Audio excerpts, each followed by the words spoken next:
कहीं रही बात की ददुआ सीताराम की क्या परिस्थिति रही, तो कुछ चैनलों में हमने देखा और सुना, कुछ चैनल वाले बदतमीज, कमबख्त, बेवकूफ़, पाजी, सुअर, उन्होंने ददुआ को इतनी बुरी तरह से लतेड़ा जो कि हमें सुनने में बड़ी शर्म आई। ददुआ के पिता का मर्डर हुआ था, ददुआ के पिता का मर्डर नहीं हुआ। ददुआ का पिता अपनी मौत से और बुढ़ापा में समथिंग 80-85 साल की उम्र में मरा है। राजनीति क्षेत्र पे आ जाइए तो उस समय कोई भी विधायक बनता था, सन 70 से लेकर के 2007 के बीच, चाहे सांसद बना हो चाहे विधायक बना हो, तो उस समय के जो भी बने हैं वो हमारे ही बर्दाश्त से और हमारे ही इशारे पर उनको वोट मिला है, सपोर्ट मिला है, वो विधायक बने हैं, सांसद बने हैं। जी नमस्कार, मेरा नाम कृष्णपाल राठौर है और आप बुंदेलखंड हब का यूट्यूब चैनल देख रहे हैं। अभी तक हमने आपको डकैतों की जो गांव हैं वहाँ की जो कहानियाँ हैं वो सुनाई है, लेकिन आज हम एक ऐसे डकैत के पास है जो एक नामी डकैत थे। ना केवल नामी डकैत, आपने ददुआ का नाम तो सुना होगा, ददुआ के गुरु ये रह चुके हैं। नाम है जनार्दन सिंह, वही जनार्दन सिंह जिनकी तूती बोला करती थी बुंदेलखंड में। तो पहली बार ये मेरा है कि मैं किसी पूर्व डकैत के सामने बैठा हूँ। तो जनार्दन सिंह जी, अब तो एकदम आप नॉर्मल हो गए हैं। पहले की कुछ कहानी, पहले की जो कुछ किस्से हम आपसे जानने की कोशिश करेंगे, लेकिन पहला सवाल आपसे यही है, ददुआ और आपका रिश्ता क्या था? ददुआ का हमारा कोई ऐसा रिश्ता नहीं था जिसको कि लोग रिश्तों के हिसाब से बोला करते हैं। ददुआ का हमारा रिश्ता केवल पड़ोसी गांव के हिसाब से, पारिवारिक हिसाब से, खान पान, उठक बैठक, बातचीत, व्यवहार था। अच्छा, तो आप गुरु नहीं थे ददुआ के? क्यों नहीं भाई, ददुआ, आप पहले ये क्वेश्चन करिए कि ददुआ आखिर बदमाश क्यों बना, डकैत क्यों बना, और ददुआ को और हमें भी आप साथ साथ जो ये डकैत की उपाधि दे रहे हैं, ये हमको भाई बहुत नागवार लगी। हम लोगों की स्थित परिस्थिति ऐसी थी कि डकैत नहीं कहे जा सकते थे, परिस्थिति जन्य लोगों में थे। नहीं, कई सारे मीडिया चैनल आपको दस्यु सम्राट बोलते हैं। हाँ, बोलते हैं। तो दस्यु सम्राट क्या, दस्यु कोई जन्मजात बन जाता है? जब उसके सामने कोई ऐसी स्थित परिस्थिति क्रिएट होती है तभी तो वो फिर बिहड़ लेता है और अपराध की दुनिया में उतर जाता है। तो आपके साथ ऐसी क्या परिस्थितियां बनी थी? अब आप वस्तु स्थिति पर आ रहे हैं कि हमारे सामने क्या इस परिस्थिति बनी जो कि हम इस लाइन में पहुँचे। जी बिल्कुल। ऐसा है, हमारा परिवार बहुत ही सभ्य, सुसज्जित और अच्छी प्रॉपर्टी वाला परिवार था। हमारे बाबा जी श्री गौरी शंकर सिंह, हमारे राजा श्री राम नारायण सिंह मुखिया और दादू दादा नाम से बोले जाते थे, क्योंकि अच्छी प्रॉपर्टी वाले थे और सबकी आए दिन कोई ना कोई मदद किया करते थे। सब लोग आजू बाजू के, ये एक दो गांव की बात नहीं, यहाँ पर 10 किलोमीटर के आजू बाजू के गांव के सब लोग अपनी बड़ी अहमियत देते थे और अपने यहाँ आए, कोई पंचायत, कोई बात, ये सब कुछ हुआ करता था। सब लोग बड़े ढंग से उस समय। सही बात तो ये है कि कुछ जगह ज़मीन के विवाद को लेकर के हमारी आपस के ही एक अपने ही स्वजातीय, परिवार तो न कहे जाएं, स्वजातीय लोगों से कुछ खुन्नस बनी। उसमें विशेष बात ये रही कि ये अपनी खुन्नस और वैमनस बढ़ती चली गई। उसका कारण ये रहा कि हम दोनों के मध्य कुछ ब्राह्मण जाति के लोग आ गए।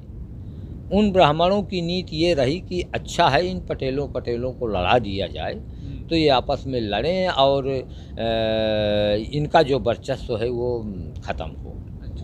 चलिए, उनकी नीति सफल हुई, क्योंकि भाई हमारे बाबा आजा वगैरह ये थोड़ी सभ्य परिवार से थे और पढ़े लिखे भी थे, बात व्यवहार से भी कुशल थे, तो कभी नहीं चाहते थे कि लड़ाई भिड़ाई हो। लेकिन और जो अपने विपक्षी लोग रहे वो अशिक्षित भी रहे और उतनी अच्छी प्रॉपर्टी से, बात व्यवहार से भी न रहे।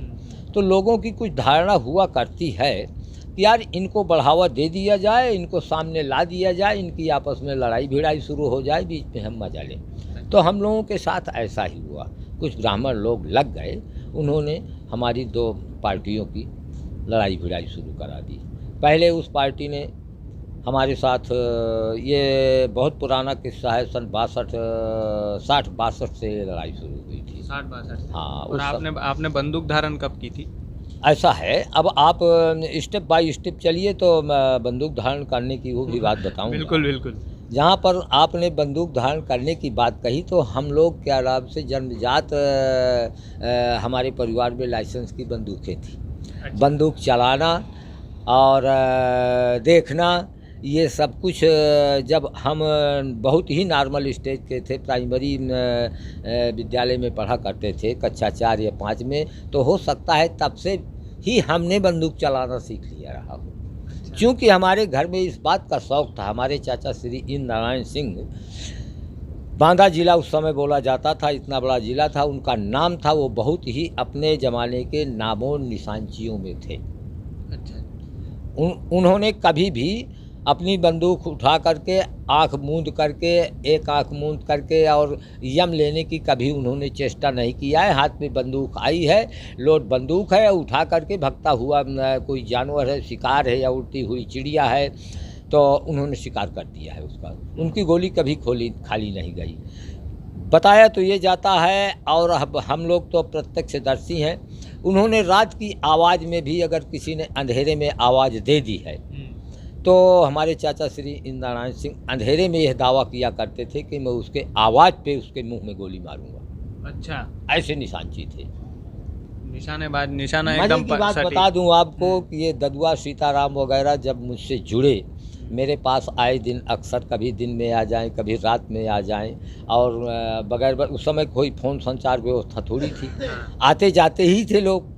तो आने जाने में अगर कोई रात में आवाज़ दे रहा है, तो चाचा हमारे जो थे वो दुश्मनी की वजह से अपनी बंदूक लेकर के ऊपर छत में टहला करते थे।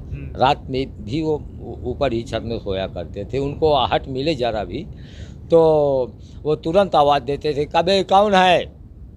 तो एक आध बार ऐसे हुआ कि चाचा ने हमारे ददुआ सीताराम, चूँकि अब रिश्ते में भतीजे ही थे, छोटे ही थे, तो कुछ ऐसे प्यार के शब्दों में, काबे साले हरामजादो, तुम रात भर ये आवाज़ देते हो, बुलाते रहते हो, दिन में क्यों नहीं आ जाया करते हो, बात करते हो, मारूंगा किसी के तो टोंटा में गोली लागी।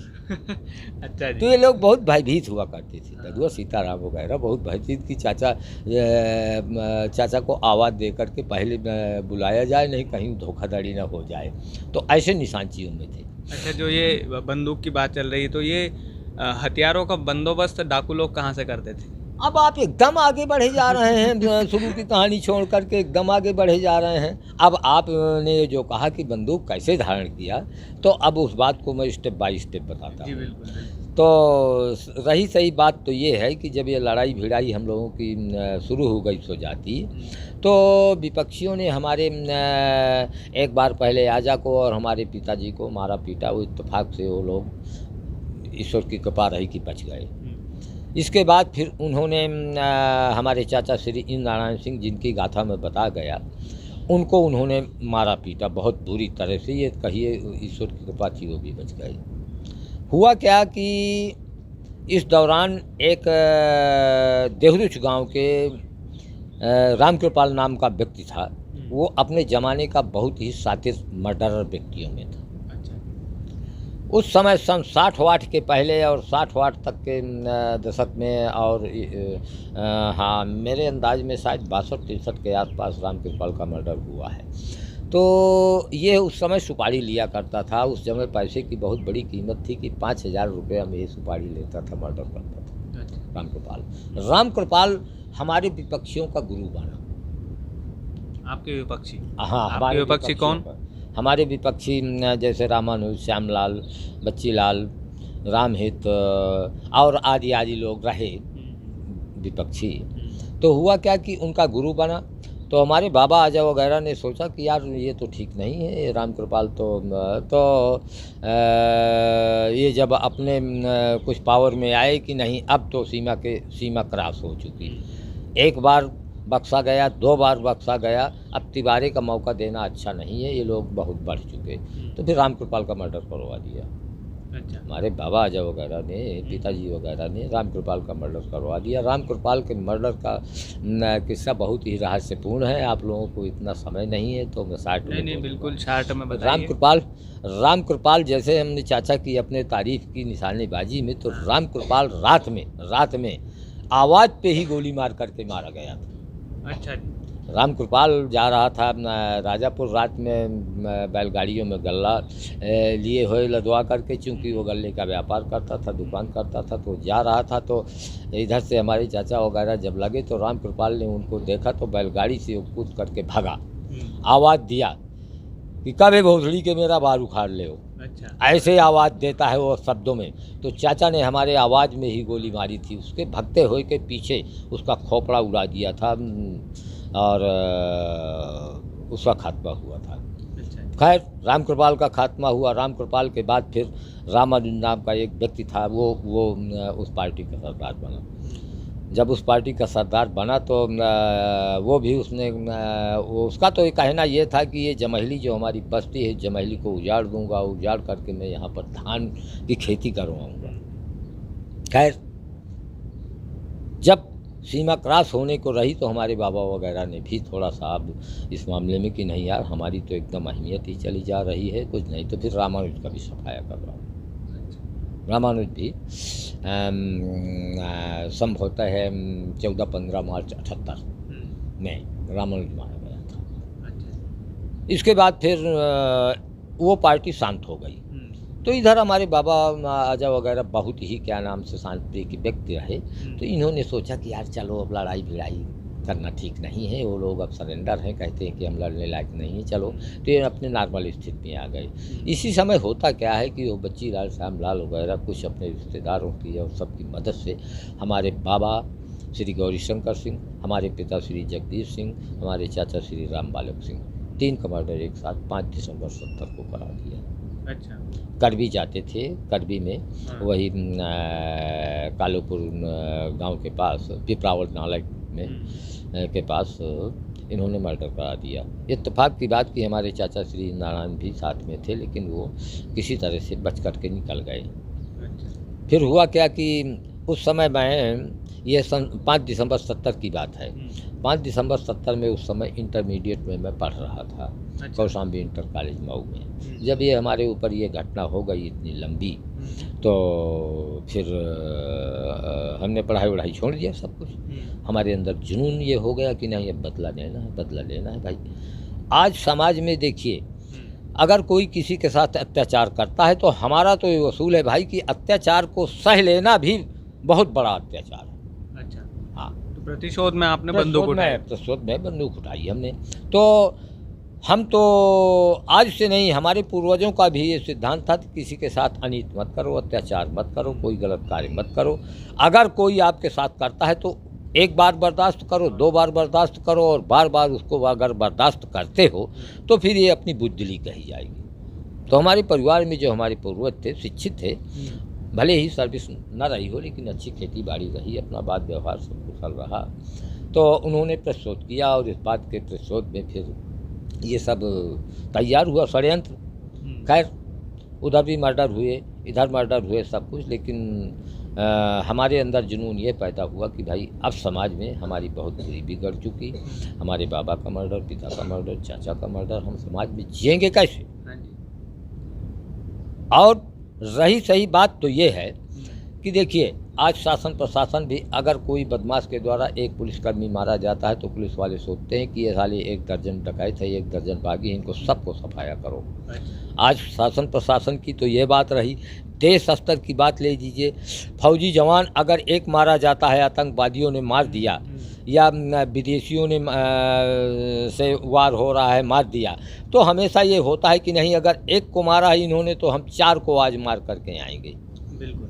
प्रतिशोध की, जहाँ एक प्रतिशोध की भावना पैदा हो जाती है, एनमिटी हो जाती है, तो फिर ये नहीं देखा जा सकता कि नहीं भाई कितने मर रहे हैं कि क्या होता है। अच्छा, प्रतिशोध में आपने कितने लोगों का खात्मा किया? अब हमसे अगर यह बात पूछना चाहें तो भाई थोड़ा सा अब मैं स्टेप बाय स्टेप बोलूँगा। आपका क्वेश्चन किया है, मैं उसको बताऊँगा। बिल्कुल, बिल्कुल। तो हुआ क्या भाई जी कि हमने सन 70 में जब पढ़ाई छोड़ दी, अपने घर आ गए। ठीक, घर में रहने लगे।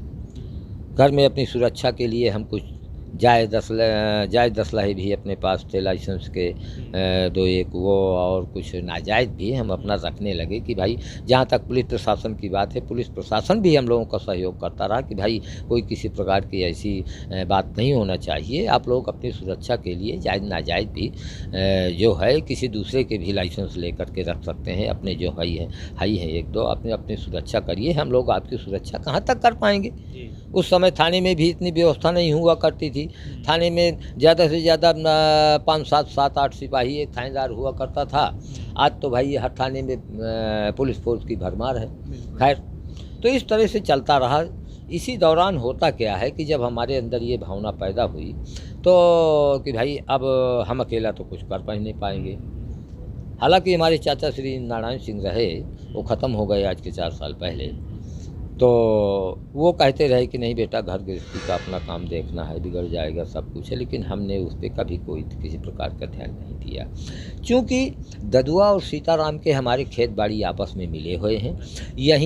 यहाँ से मुश्किल से 200 मीटर की दूरी पर जो सामने बगीचा दिख रहा है आम के पेड़ों का, महुआ के पेड़ों का, तो उस समय लड़ाई भिड़ाई का, कुश्ती लड़ने का बड़ा शौक था। तो मैंने यहाँ एक अखाड़ा खुलवाया बगीचे में।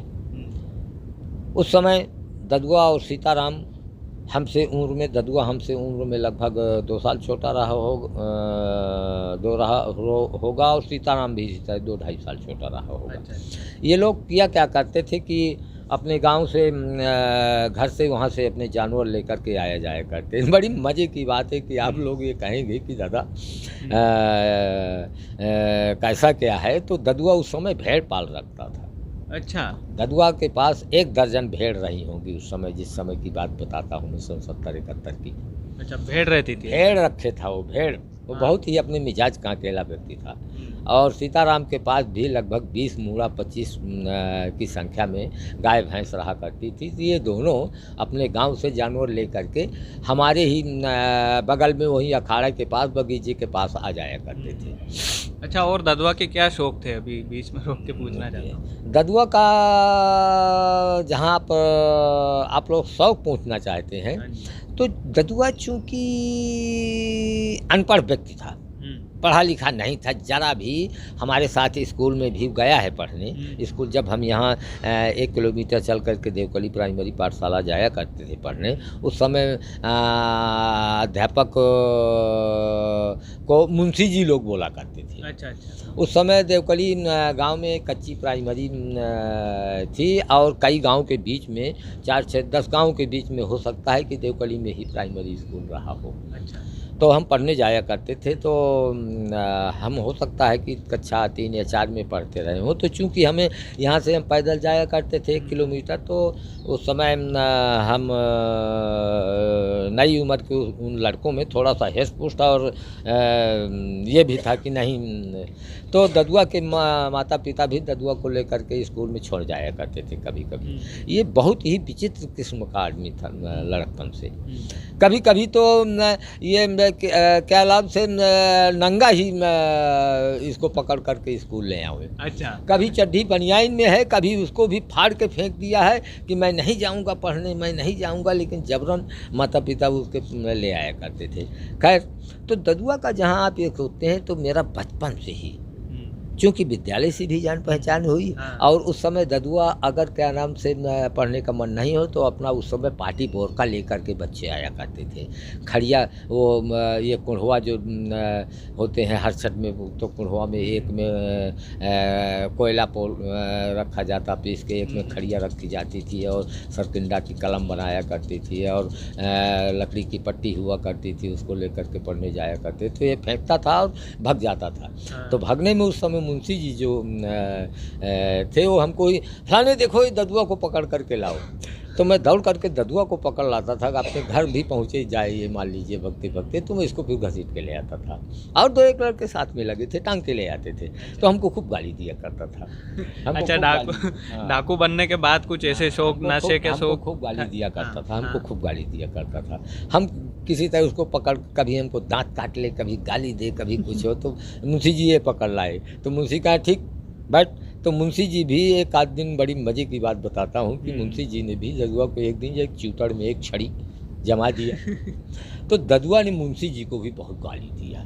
मुंशी जी मुंशी जी भोसड़ी का मुझको मारा है, मुंशी जी भोसड़ी का मुझको मारता है, मुंशी जी मैं पढ़ने नहीं आऊँगा। और भाग खड़ा हुआ फिर से पार्टी पर, फिर से हमने पकड़ा, फिर से बैठाया।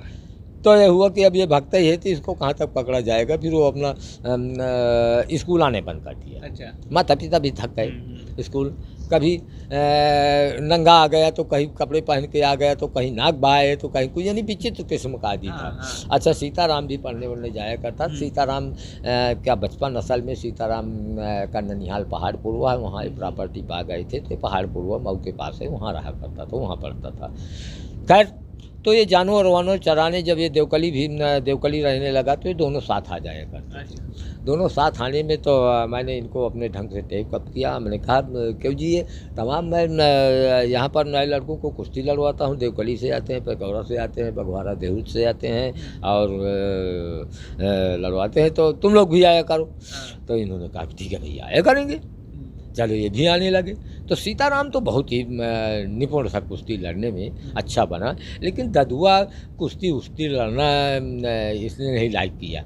ये जब इसको कोई किसी से कुश्ती लड़ाओ, तो ये अगर क्या नाम से भाई कुछ जानता तो नहीं, तो इसको तुरंत पलटा दें, तुरंत चित कर दें, हार जाए हो, तो मुंह घुनघुना करके बैठ जाता था कि मैं नहीं अब कुश्ती लड़ूंगा, मैं नहीं, मुझको ये चौटा देंगे, ये है। तो हमें कहा करता था कि भैया तुम दूसरे से लड़ाओ, तुम लड़ाओ। तो मैं थोड़ा ढंग से उसको सिखाता बताता था। तो खैर कुछ उसने सीखा होगा, लड़ता उड़ता रहा। इसी दौरान समय बीतता गया, चलता गया। तो मैं यहाँ से क्या करता था कि 2 किलो 3 किलो चना फुलवा करके ले जाया था, शाम को फुलवा दूँ, वहाँ सब लोगों को, जो 10-5 लड़के हुआ करते थे, सबको खिलाता पिलाता था। हाँ, और बड़ा अच्छा अपना वो था। इधर ददुआ सीताराम का अपना शौक़ बना, तो ये हमारे साथ घर भी आने जाने लगे।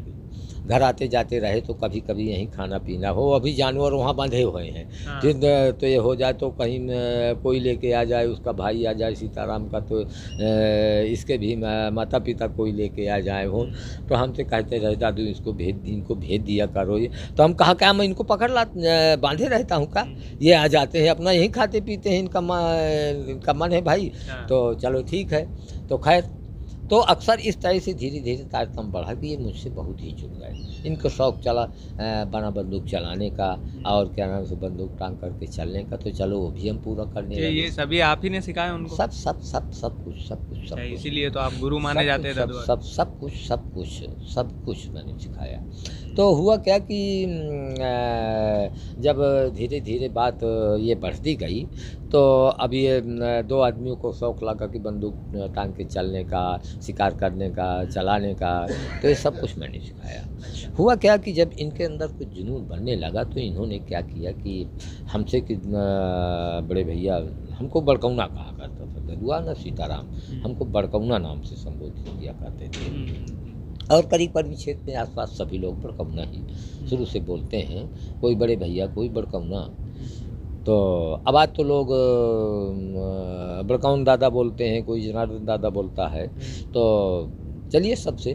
तो हुआ क्या कि जब मेरे यहाँ अक्सर आने जाने लगे, रहने लगे, तो इनको शौक़ बना, और इन्होंने अपने आप ही इस बात का संकल्प ले लिया कि भैया अगर हम यहाँ खाते पीते हैं, रहते हैं, आपके साथी बने हैं, और आपने हमें अपनाया है, आपने कुछ हमको सिखाया है, तो अब बाबा जी का और पिता चाचा का बदला हम लोग लेंगे, और एक का बदला डबल चुकाएंगे। अच्छा, तब से आप लोग साथ में रहने? दूना चुकाएंगे। इन्होंने ही संकल्प लिया। अच्छा। हमने कहा यार चलो समय आ जाएगा, देखा जाएगा। भाई अभी तो जो लोग हमारे पिता बाबा चाचा वगैरह को मारा है, वो लोग जेल में हैं, किनको मारा जाएगा, क्या किया जाएगा। इस तरह से धीरे धीरे इस बात का शौक़ बनता गया, और हम लोगों की संख्या 74-75 तक में यह मान करके चलिए कि समथिंग 22 आदमियों की हो गई। अच्छा। हाँ, हमने 22 आदमियों का गैंग बन गया था। हाँ, हमने इतने लोगों को जोड़ लिया। गैंग अब आप कहते हैं तो गैंग की कैटेगरी दूसरी हो गई कि भाई वो अपराध में उतर गए। लेकिन अब सही बात तो ये है कि इतना जत्था हमने बना लिया। उस ज़माने में अगर आपको हकीकत बताएं तो हमने अपने आजा और बाबा की कमाई तिजोरी खोल खोल करके जब भी घटे तो असलाह खरीदने के लिए, कारतूस खरीदने के लिए और अन्य मामला मुकदमा खर्चे के लिए जितने देर भी घटता था तो चाचा हमारे चाबी दें, ले जाके निकाल ले 100 चांदी के सिक्के, अपना बेच आना, जो करना हो न करना। तो इस तरह से मैं अगर हकीकत बताऊं आपको तो हमारे बाबा पिताजी वगैरह इतने संपन्न थे कि समथिंग मैंने उस ज़माने में 40 किलो सिक्का चांदी का अपने हाथ से बेचा रहा हूँ। अच्छा, 40 किलो उस जमाने 40 में? किलो उस ज़माने में भाई मेरे, तो 40 किलो इतने सिक्का चांदी का। और इतना ही नहीं, और सुनिए, मामले मुकदमे की लड़ाई और ये सब पैरवी, असलाह खरीदना, कारतूस खरीदना लोगों को, और अन्य खर्चों की खेती बाड़ी ढंग से हो नहीं पाती थी, कोई करने वाले नहीं थे, आमद होती नहीं थी। तो समथिंग मैंने उस ज़माने में आधा किलो 3 पाव सोना अपने हाथ से बेचा रहा होगा। 300 साढ़े 300 रुपया तोला सोना था और 10 रुपया 8 रुपया उस समय चांदी का सिक्का हुआ करता था। अच्छा। उस ज़माने की बात बताता हूँ। तो इस तरह से समथिंग आधा किलो 3 पाव के लगभग तो मैंने सोना बेचा है। अब ये कहिए कि पूर्वजों की कमाई थी, हमको कभी नहीं खाला। और जब भाई जी ये क्या नाम से एकदम खाली हो गया, तिजोरी जब खाली हो गई तो चाचा ने हमारे देखा कि तिजोरी तो खाली है, कुछ नहीं है, तो उन्होंने कहा अब मुझको चाबी क्यों दे रहा है, तो अपना लिए रहे चाबी, जब खाली हो गई तो उसमें क्या है। तिजोरी को जंग खा गया। आप लोगों को हंसी आ रही है, मुझको भी आ रही, तिजोरी को जंग खा गया। लेकिन हमने जुनून अपना नहीं बदला और लोगों को जोड़ना हमारा काम शुरू रहा, चालू रहा। अच्छा, मैं अब एक पर्सनल सवाल करना चाहता हूँ आपसे। जब आप लोगों को मारते थे, टॉर्चर करते थे, तो आपको दया आती थी मन में? देखिए ऐसा है, हम लोगों की यही तो एक अजीब कहानी है। हमने कभी भी रास्ते चलते को कभी एक चाटा नहीं मारा, किसी निरीह को सताया नहीं, किसी गरीब को छेड़ा नहीं। हो सकता है कि कोई बहन बेटी लिए रात में उसको हो गई हो और कहीं आ जा रहा हो, तो हमने आदमी लगा कर उसको यथास्थान भिजवाया है। हम लोगों का ये वसूल नहीं था। और दया आने की बात अब तो जे मुँह मारा तिन्हें मारा। अच्छा। अगर आपने हमारे को एक चाटा मारा है तो हम आपको 2 चाटे मार रहे हैं, तो क्या बुरा कर रहे हैं। आपने हमारे एक आदमी को मारा है तो हम आपके 2 आदमियों को मारे दे रहे हैं। आपने हमारे रिश्तेदार को, हमारे साथी को अगर मारा है एक को, तो हम 2 मारेंगे तुम्हारे। हम लोग इस तरह का काम करते थे। तो ऐसे में दया का कोई सवाल नहीं हुआ करता। उस समय जुनून हुआ करता है कि इसने हमारे रिश्तेदार का मर्डर किया है, अच्छा, हमारे साथी का मर्डर किया है, हमारे पिता का मर्डर, चाचा का, बाबा का मर्डर किया है, तो उनको मारने के लिए कभी दया आएगी? नहीं आएगी दया। अच्छा, तो दया नहीं, मतलब रास्ते चलते कोई आप नहीं छेड़ते? नहीं, कतई नहीं, कतई नहीं। हम लोगों को वसूल था, कतई नहीं। किसी की बहन बेटी पे हाथ न लगाना, किसी को रास्ते चलते छेड़ना नहीं, किसी कोई राहजनी नहीं करना। हमारे ज़माने में उस समय ये अपना 10 किलोमीटर का इलाका और यहाँ से पाठा क्षेत्र तक अपने जिस समय हमारा दौर चलता था, कोई भी राहजनी कभी भी सुनने में नहीं आ सकती थी। अच्छा। उस समय तो ज़माने में 80 के दशक में हमारे गुरुदेव अमरावती महाराज थे, आश्रम हम जाया करते थे कभी कभी। तो एक आध बार आश्रम में हमने उनके टिक्कड़ और खाया, वो तो तारीफ थी। एक टिक्कड़ कोई जवान उनका नहीं खा सकता था। और गुरु महाराज का, हमारे अमरावती महाराज का यही कहना था कि बेटा इस क्षेत्र इलाके में किसी गरीब को सताना नहीं, किसी को छेड़ना नहीं, किसी को लूटना पाटना नहीं। हम यही कहा करते थे कि सरकार इस इलाके में नहीं, आप कभी भी ये नहीं सुन पाएंगे कि किसी गरीब को हमने चाटा मारा। लूटना पाटना तो उसकी बहुत दूर की बात है। इस बात पे खुशी हो करके अमरावती महाराज ने हमें अपना शिष्य भी बनाया था कि नहीं, ये जो कहता है वही करता है। अच्छा, एक आखिरी सवाल, बदले की भावना में कितने लोगों का कत्ल किया था आपने? हो सकता है कि ये तो दर्जनों, 1 दर्जन के ऊपर हो गए होंगे। जैसे अपने उसमें हमारे 3 आदमी मारे गए थे, तो हमने 3 के बदले में 6 का, तो 2 हमारे बाबा वगैरह ने, फिर 4 को ददुआ सीताराम ने इकट्ठा 15 दिसंबर 80 को फिर 4 को इकट्ठा मारा उस समय। हाँ, हाँ, उस समय मेरे को कुछ करने की आवश्यकता नहीं थी, न मेरी आपके इशारों पे काम करते मेरे थे। इशारों पर सब काम होता। ये इतने निपुण बन गए थे, इतने दक्ष हो गए थे कि कोई भी चर्चा बात हो जाए तो ये अपने आप ही होता था कि नहीं भैया ठीक है, हम करके आ रहे हैं, इसको हम कर किए ले रहे हैं। अच्छा, कुछ ददुआ की नशे की लड़कीबाजी की आदत ऐसी कुछ थी? No no no no no, Dadua में कोई भ्रष्टाचार की भावना ही नहीं थी। वो किसी की बहन बेटी से कभी नज़र मिला करके नहीं बात करता था। किसी औरत से, बहू से, बेटी से बात करना है तो हमेशा उन नज़रें झुका करके बात किया करता था। और हंसता तो बहुत ही कम था, इतना रिजर्व रहा करता था कि वो बहुत थोड़ा मुस्कान, ये बात अलग है, लेकिन ठहाके मार करके हो सकता है कि वो कभी हंसता ही ना रहा हो। बहुत जब कोई ऐसी तर्क की बात आ जाती थी तो ददुआ फिर ठहाके मार करके हंसा करता था। अच्छा। और वो हंसी हुआ करती थी हम लोगों के 2-3-4 लोगों के बीच में ही हुआ करती थी। जैसे सन 80 के आसपास से गया बाबा हमसे जुड़ गए थे, आ गए थे। उधर क्या नाम से खरदूषण भाई बगैया, ये भी जुड़ गए थे। तो ये 80-82 के अंतराल की बात बताता हूँ। तो जब अपने स्तर वाले लोग 4-6 लोग इकट्ठा हो जाया करते थे तो कोई तर्क की बात आया करती थी तो उस समय ददुआ ठहाके मार के हंसा करता था। अन्यथा ददुआ कभी जोर की हंसी और ठहाके मार की हंसी हंसता ही नहीं था। हमेशा रिजर्व रहा करता था, शांत रहा करता था। चेहरे से इतना मासूम था कि कभी उसको कोई ये कह ही नहीं सकता था कि ये डकैत हो सकता था। अच्छा। हाँ, और शरीर में, और जहाँ तक ददुआ के शारीरिक उसकी बात है तो ददुआ की हो सकता है कि लंबाई मेरा अंदाज़ा है कि समथिंग 6 फीट लगभग रही है। हमारा कद होगा 5 फीट 8 इंच 9 इंच के लगभग। ददुआ का कद हमसे लंबा था। पहले तो एक्सर बॉडी का था, इधर फिर जब उसका मर्डर हुआ है 2007 तो बहुत शरीर से भारी हो गया था। समथिंग 1 कुंटल वजन का हो गया रहा होगा। अच्छा, कोई ऐसा किस्सा जो सरेंडर से जुड़ा हो, पुलिस के सामने आत्मसमर्पण की? रुक जाएं। हाँ, तो हुआ क्या कि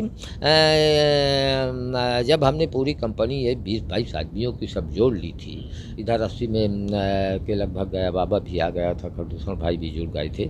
तो हमारी दुश्मनी का सफाया जब हमारे दुश्मन लोग जेल से छूट करके आ गए तो फिर सीताराम ने और ददुआ ने, चूँकि इन्होंने संकल्प लिया था, तो हमारे दुश्मनों को हकीकत ये है कि उस समय मैं भी बागी था, सब कुछ था, लेकिन मेरे सलाह की इनको नहीं आवश्यकता। ये जो चाह लीजिए, जैसे हुआ क्या था कि उस समय हमने अपना स्कोप बढ़ाने के लिए गया बाबा और हम साथ चले लगे थे। इधर तो इसको राधे को जो मौजूदा जेल में पड़ा हुआ है वही एक व्यक्ति लड़का से बचा है, नहीं तो जिनको सन 70 से हमने तैयार किया था तो 2007 तक में और अब तक में कोई भी नज़र नहीं आ रहा, केवल राधे ही नज़र आ रहा है उर्फ सूबेदार। राधे का नाम सूबेदार जो रखा गया है वो मेरा ही रखा हुआ उसका नाम था, इस समय मौजूदा जेल में है। तो वही एक लड़का ऐसा शेष बचा है और एक ढुंगुआ कुम्हार था बनना का, वो नैनी जेल में पड़ा हुआ है रामपुर कांड में सजा में। नहीं, कोई लोग नहीं बचे हुए हैं। बांदा जिला में सिर्फ गया बाबा जिंदा है और चित्रकूट जनपद में मैं हूँ। सन 70 के दशक से इस लाइन में कदम रखने की बात। अब जहाँ बात ये आती है डकैत की, तो भाई हम लोग परिस्थिति जन रहे, गया बाबा भी परिस्थिति जन रहा, मैं भी परिस्थिति जन रहा, और क्या नाम से रामकिशोर और खरदूषण भाई भी परिस्थिति जन रहे। बगावत ले लिया, सबके तालमेल एक बन गए कि भाई अगर हमें किसी मारा है तो हम उसको मारेंगे, हमारे रिश्तेदार को किसी ने मारा है तो हम उसको मारेंगे। और ऐसा नहीं है कि जैसे किसी रिश्तेदार को मारा तो उसका भी कोई भाई भतीजा हमारे साथ रहता रहा, वो भी साथ में। तो इस तरह से लोगों को जोड़ते जोड़ते है हम लोगों की 20-22 की संख्या हुई। अच्छा। गया बाबा जब आ गया, खरदूषण भाई मिल गए तो समथिंग 40 आदमी का हम लोगों का बैच हो गया। इधर 80 के आसपास से हुआ क्या कि गया बाबा ने ये कहा कि नहीं भाई बलकाउन भाई ये हमारा इलाका नहीं है और मैं यहाँ आ गया हूँ, अगर तो यहाँ मुझे जानकारी नहीं है यहाँ की भौगोलिक स्थिति, न जंगल का, न मेरे कोई अड्डे हैं, न कुछ है, तो आप मेरे साथ आ जाइए। तो हमने कहा चलिए ठीक है, बड़े भाई हैं आप, उनसे कोई गुरु चेले का रिश्ता नहीं हुआ हमारा, क्योंकि हमसे उम्र में थे तो हमको बड़े भाई बोला करते हो, हमको बलकाउन भैया बोला करते थे। हमारा साथ बात चला। इधर फतेहपुर सूरज भान सिंह ठाकुर लामेस्टा के थे, उनकी भी दुश्मनी रही। ठाकुर सुखदेव सिंह बहुत ही जांबाज और नामोद व्यक्तियों में था, उसकी दुश्मनी रही। तो ठाकुर सुखदेव सिंह का मर्डर किया गया सन 82 में, 82 शायद 6 जुलाई को उसका मर्डर हुआ। इधर फिर हुआ क्या कि जब हम और गया बाबा साथ चलने लगे तो ददुआ सीताराम वगैरह ये अलग टुकड़ी लेकर के चलते रहे। उसके दौरान फिर ये राजा रगौली वगैरह भी साथ में जुड़ गया, उसको भी ले लिया। शिवन इटौरा का था, उसको भी साथ में ले लिया। तो ददुआ वगैरह ये साथ चलते रहे, गया बाबा और खरदूषण हम लोग चलते रहे। जब कोई ज़रूरत होती थी तो सब लोग इकट्ठा हो जाते थे। अब आप कहेंगे कि भाई आपने कहा कि डकैत शब्द हमको नागवार लगा, तो ज़रूर है भाई साहब कि अगर आपके ऊपर कोई ऐसी परिस्थिति आ जाएगी तो आप क्या करेंगे। आप नहीं सोचेंगे कि हमारे पिता का मर्डर इसने कर दिया तो हम इसका मर्डर करेंगे, ठीक। अब उस समय आपको बगावत लेनी पड़ी, जंगल लेना पड़ा, 10 आदमी जोड़ना पड़ा, तो आपको खर्च की भी आवश्यकता है। आप खर्च के लिए करेंगे क्या। तो हो सकता है कि ऐसा नहीं हो कि जाने अनजाने दूर दराज कोई ऐसे पूंजी प्रॉपर्टी वाले रहे हों, पैसे वाले रहे हों कि उनके यहाँ डकैती भी डाली गई हो। ऐसा नहीं है, कोरे नहीं हैं हम लोग कि कोरे हैं, डकैत नहीं है, डकैती भी किया है हम लोग। लेकिन जब अपनी समा बन जाती है, अपना पावर कुछ आ जाता है, तो कहावत कही जाती है कि भाई बिन होए न प्रीत। चाहे राजनीति पे ले लीजिए, चाहे समाज पे ले लीजिए, अगर आपका रुतबा बन गया है, लोग आपसे भयभीत हो रहे हैं, तो आपकी आवाज़ पे हर कार्य होगा। उस समय के ऐसे तमाम सेठिया थे करवी नगर के, जैसे श्यामाचरण सेठ था तो श्यामाचरण एक आवाज़ पे भेज दिया करता था 1,50,000 खर्च। बस एक आखिरी सवाल मजाकिया अंदाज तो तमाम लोग सेठिया खर्च वगैरह के लिए दे दिया करते थे। डकैती ही कोई अपना पैसा नहीं था। अब रही सही बात कि आप लोगों ने आत्मसमर्पण क्यों किया, तो इस दौरान हुआ क्या कि हमारे स्वर्गीय नाथूराम चंदेल का सन 26 अगस्त 74 को मर्डर हुआ था। वो रिश्ते में हमारे फूफा थे। उन्होंने संकट मोचन इंटर कॉलेज नाम से इंटर कॉलेज की स्थापना किया था बचपन में। अब उस कॉलेज में स्वर्गीय नाथूराम चंदेल भी जुड़ गया है। उन्होंने स्थापना की, बहुत ही त्यागी व्यक्ति थे भाई साहब। अगर कहा जाए तो राजनीति के मामले में वो स्वर्गीय राम सजीवन दादा, जो कि CPI से और BSP से और प्लस जनता दल से 4 बार विधायक और 3 बार सांसद रहे। तो मैं तो यही कहूँगा कि स्वर्गीय राम सजीवन दादा के भी वो एक तरह से सलाहकार न कहे जाएं बल्कि गुरु कहे जाएं नाथूराम चंदेल। इतने बड़े राजनीतिक लोग थे और उनका अपना वसूल था कि शिक्षा से और कृषि से ही समाज का विकास हो सकता है। तो कृषि में बहुत लोगों को वो प्रोत्साहित करते थे। शिक्षा के लिए एक विद्यालय उन्होंने चला ही दिया था। ज्वेलिसी बस, उस समय कांग्रेस की सरकार थी, राधा कृष्ण गोस्वामी मंत्री थे। मंत्री से स्वर्गीय नाथूराम चंदेल का पंगा हो गया था चुनाव को लेकर के।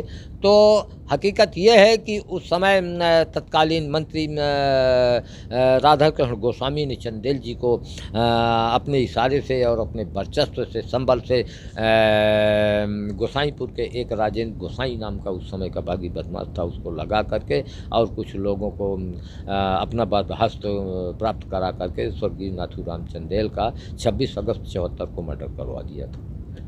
उनके मर्डर के बदले में भी ददुआ और सीताराम ने संकल्प लिया था उनकी डेड बॉडी के सामने कि एक का बदला 4 चुकाया जाए। तो 4 से चुकाया भी? 4 चुकाया। एक का कॉलेज में मर्डर किया, एक का करवी शहर पे मर्डर किया और दो का मर्डर फिर क्या नाम से स्वयं अपने हाथ से ददुआ नहीं कर पाया, ना हम लोग कर पाए हैं। उस समय तो हम लोग जेल में थे। ये बात 86 की है। उस समय हम लोग जेल में थे, तो हमने भी जेल से साट काट करके फिर राजेंद्र गोसाई उसके भाई को मर्डर करवाया था। तो नाथूराम चंदेल का भी एक का बदला 4 पूरा हुआ। तो इस तरह से रिश्तेदार साथी हुआ करते थे।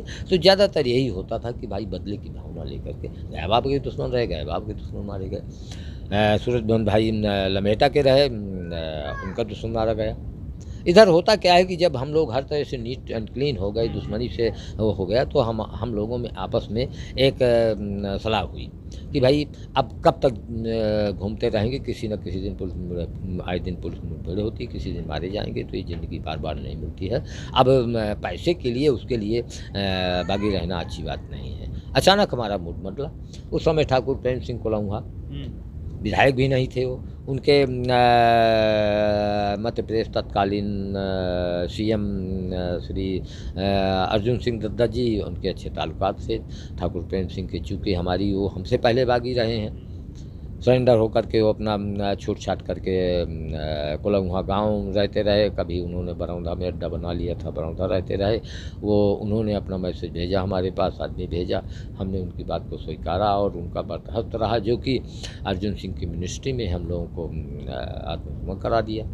आत्मसमर्पण के पहले हम लोग पूरा जत्था, इस बीच खरदूषण भाई तो बल्कि मारा गया था, लेकिन गया बाबा, राजा रागौली सिंह उपाध्याय, ददुआ सीताराम, सूरत भान सिंह ठाकुर लमेटा, सब लोग इकट्ठा हुए। सब वो लोग परामर्श किया गया कि यार सब लोग, उस समय सब लोग करीब 25 आदमी थे हम लोग, 25 आदमी, हाँ, कि सब लोग सरेंडर कर दिया जाए। ठाकुर प्रेम सिंह ने भी कहा कि यार कब तक घूमते रहोगे, सब लोग सरेंडर कर दो, और सबके दुश्मन मारे गए हैं, अब लड़ाई भिड़ाई तो कोई रह नहीं गई है। और तो ददुआ सीताराम नहीं तैयार हुए, सूरत भान नहीं तैयार हुआ, राजा रगौली और शिवन नहीं तैयार हुए। हालांकि धीरे धीरे सब सफाया हो गए, सब मारे गए, पुलिस के शिकार हुए, कोई आपस में मार डाले गए, कोई बेईमानी में मार डाले गए। लेकिन हम लोगों ने अपना रोल बदल दिया। 5/9/82 को गया बाबा का छोटा भाई चंद्रशेखर और एक गया मिश्रा और मैं जनार्दन सिंह, हम लोगों ने 5/9/82 को आत्मसमर्पण कर दिया। एमपी मझगांव थाने से मुख्यमंत्री अर्जुन सिंह दद्दा के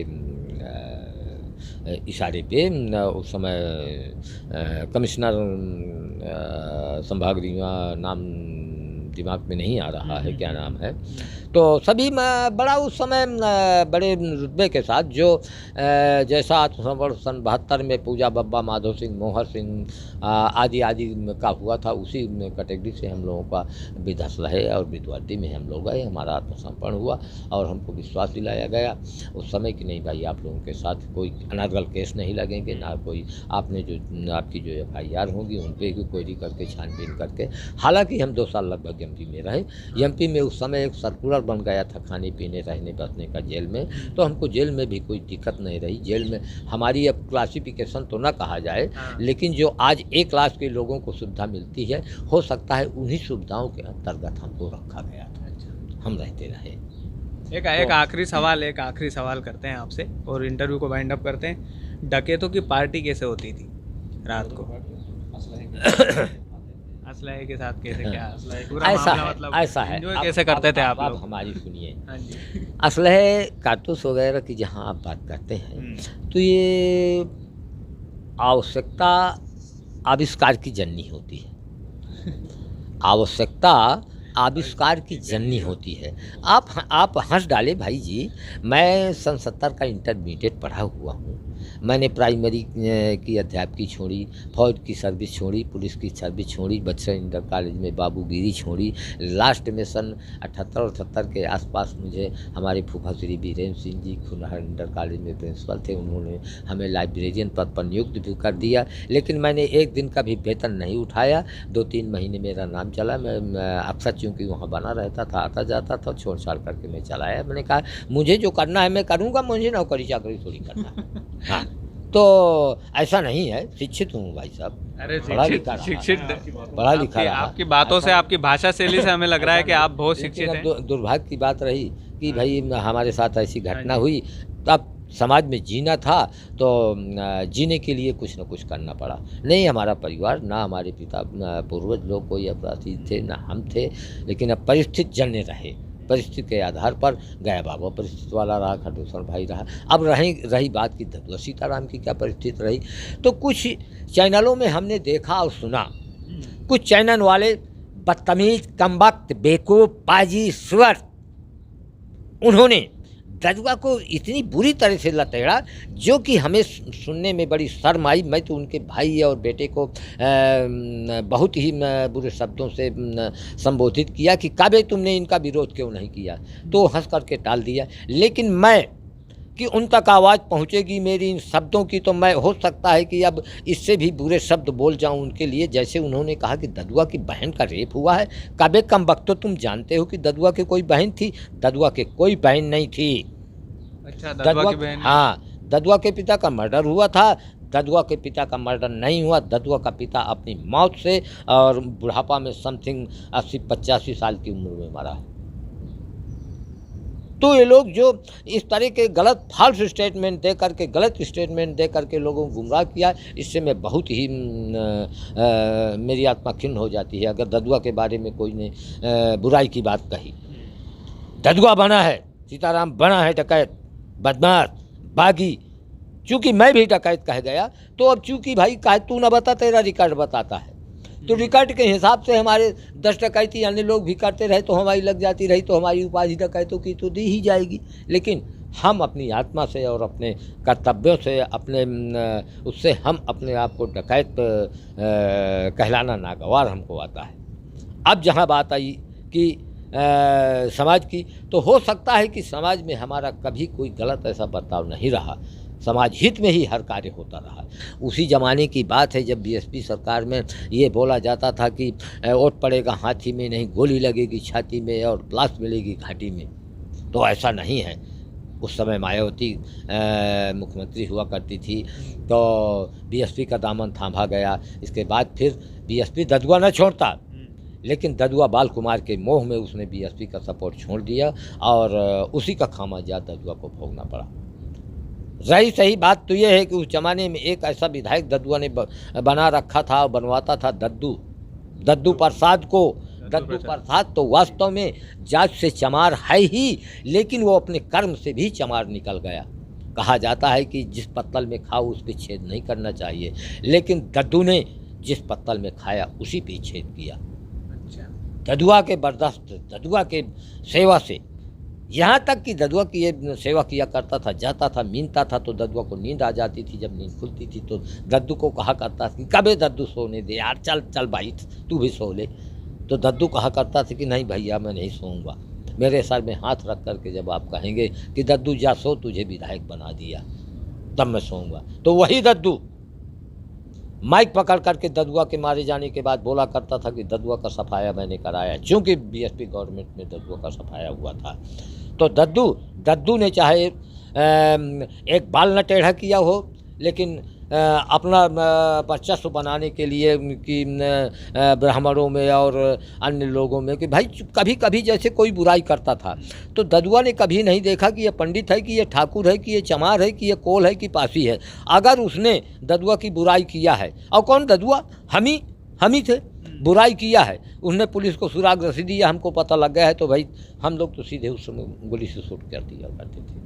ददुआ के जैसे मऊद गुलदरी का कांड ददुआ ने किया था, रामपुरवा कांड ददुआ ने किया था, भदौआ में ददुआ ने किया था, लपाव में ददुआ ने किया था।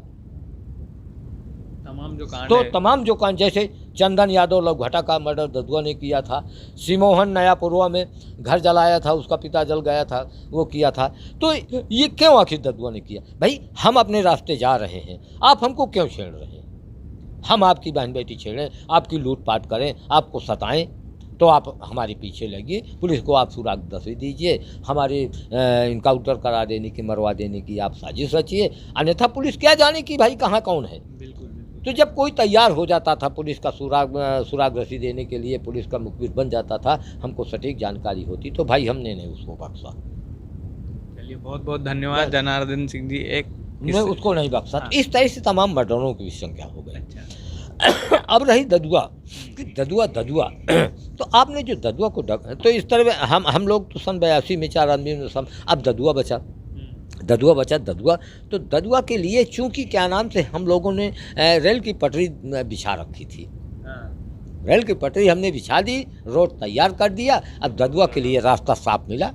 तो जैसे कोई सरकारी काम हुआ करते थे, रोड का काम है, जंगल की पत्ती का काम है, तेंदुपत्ती लकड़ी कटान का काम है, तो सब लोग पहले ददुआ से संपर्क किया करते थे। रेलवे का काम 2000 के बाद 11-12 के आसपास जो बड़ी लाइन का काम शुरू हुआ, उसमें बड़े बड़े ठेकेदार रहे, अरबों के ठेकेदार रहे। हो सकता है कि ददुआ के पास उन्होंने 5% ही फिरौती दिया हो, 10% ही दिया हो, तो मान करके चलिए कि अरबों रुपया उसके पास पहुँच गया। उसको क्या ज़रूरत थी लूटपाट की? तो ददुआ जो मसीहा कहा जाने लगा था समाज का, गरीबों का मसीहा कहा जाता था, तो वास्तव में इसी बात पे कहा जाता था। हो सकता है कि नीचू लड़कियों की शादी विवाह करा दिया रहा हो, हो सकता है कि किसी बीमारी के इलाज के लिए एक को पैसा दो को दिया है तो कहो 10 जगह उसका मैसेज अच्छा चला गया। हाँ, तो ददुआ भी परिवार वाला था, वो करता था तो अपने परिवार के लिए करता था, 10 आदमी उससे जुड़े थे, उनको भी देखना था उसे। तो ददुआ इस तरह से ददुआ समाज का मसीहा बना। और ददुआ मारा क्यों गया? ददुआ के मारे जाने का असल में किस्सा ये रहा कि ददुआ इधर राजनीति पे ज़्यादा दिलचस्पी लेने लगा। ददुआ जिस समय करवी के पास पहुंच जाया करता था तो लोगों की वहाँ पर जैसे किसी मिनिस्टर का प्रोग्राम हो, गाड़ी घोड़ा पहुंचा करते थे, लोग आया करते थे। और बड़ी मज़े की बात आपको बता दूं कि आप लोग कहेंगे कि यूपी के ही नहीं, एमपी बिहार से भी लोग आते थे। अच्छा।